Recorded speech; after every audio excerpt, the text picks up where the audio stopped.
Internet sa Pilipinas, isa ka rin ba sa maraming Pilipino na nagrereklamo sa mabagal na serbisyo ng internet sa bansa, pero napakamahal na singil ng internet provider? Ito rin ang kadalasan na naririnig natin sa mga OFW na umuwi at nagbabakasyon sa Pilipinas. Ang reklamo sa bagal na koneksyon ng internet sa bansa kumpara sa lahat ng bansa sa buong mundo na napakalalakas ng internet at murang singil. Sa isinagawang groundbreaking ceremony nitong nakaraang linggo, na pinangunahan ni Pangulong Marcos, iniulat na pinapalakas ng gobyerno ang pagsisikap na magbigay ng internet access para sa lahat ng Pilipino sa gitna ng kahalagahan nito sa kalakalan at komunikasyon. Ginawa ni Pangulong Marcos ang pahayag sa engrandeng paglulunsad ng National Fiber Backbone Phase 1 sa Pasay.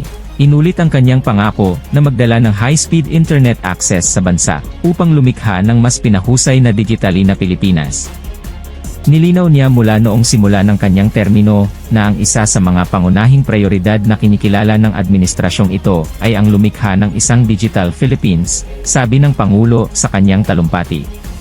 Ipinunto ni Marcos na ang proyekto ay maaaring suportahan ang paglago ng micro, small at medium enterprises ng bansa, na nasa sentro ng pagsisikap ng kanyang administrasyon sa digitalization.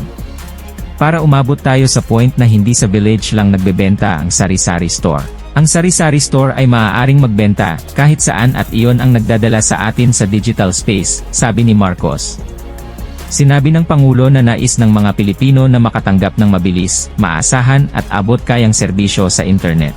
Ang NFB Phase 1 ay ang una at nag-iisang fiber backbone na pag-aari ng gobyerno sa bansa, na umaabot sa 1,245 na kilometro mula Lawag, Ilocos Norte, hanggang Roses District sa Quezon City. Mayroon itong inisyal na 600 Gbps optical spectrum capacity na magsisilbi sa mga pangangailangan ng gobyerno at ng mga komunidad sa daan, kabilang ang hindi bababa sa 14 na probinsya sa Northern at Central Luzon. 2 National Government Data Centers, at 4 na Bases Conversion and Development Authority, mga ecozone. Ang matagumpay na pagkumpleto ng Phase 1 ay magbibigay din ng kapangyarihan sa 346 na mga tanggapan ng pambansa at lokal na pamahalaan na konektado sa GovNet. Palakasin ang kanilang pangkalahatang kahusayan sa pagpapatakbo at bubuo ng higit sa 145 milyong piso sa potensyal na pagtitipid taon-taon, sabi ni Marcos. Ang proyekto ay magpapalawig din ng digital lifeline sa higit sa 3,000 libreng Wi-Fi site na magbibigay daan sa direktang internet access para sa humigit kumulang 750,000 benepisyaryo sa Region 1, 3 at National Capital Region.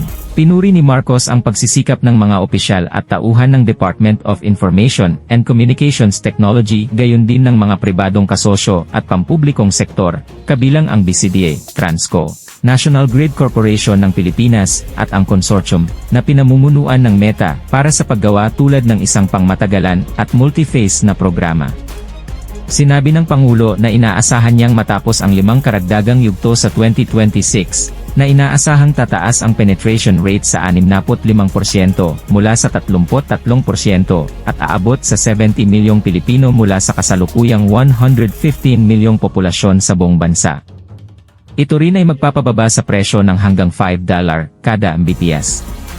Ani Marcos, kahit ngayong maaga, nakakatiyak tayo na ang NFB Phase 1 ay magkakaroon ng malaking epekto sa ating internet connectivity gayon din sa pang-araw-araw na gawain ng mga ordinaryong Pilipino, anya. This is the infrastructure that will open employment opportunities, improve market efficiency, attract foreign investment, and stimulate livelihood across the different sectors of our economy and our society. It will close the digital divide and bring to our people the transformative power of free and fast access to information. It will allow the state to guarantee the people's enjoyment of the internet as a basic human right. Nilikha ng DICT ang NBP para magkaloob ng mga kinakailangang interbensyon, patakaran, at infrastruktura upang maging ang pinakamalayong lugar na matamasa ang benepisyo ng pagkakaroon ng moderno at makabagong koneksyon. Ito ay dahil malinaw na ang internet ay naging backbone ng kalakalan, komunikasyon, transaksyon sa loob at sa gitna ng mga komunidad. Dahil ang backbone na ito ay nag-uugnay sa atin, at ito ang nagsisilbing economic spine na nagsusulong ng ating pag-unlad at sumusuporta sa ating pag-unlad, sabi ng Pangulo. Para laging kang update sa bagong mga videos, please subscribe, like and hit the notification bell.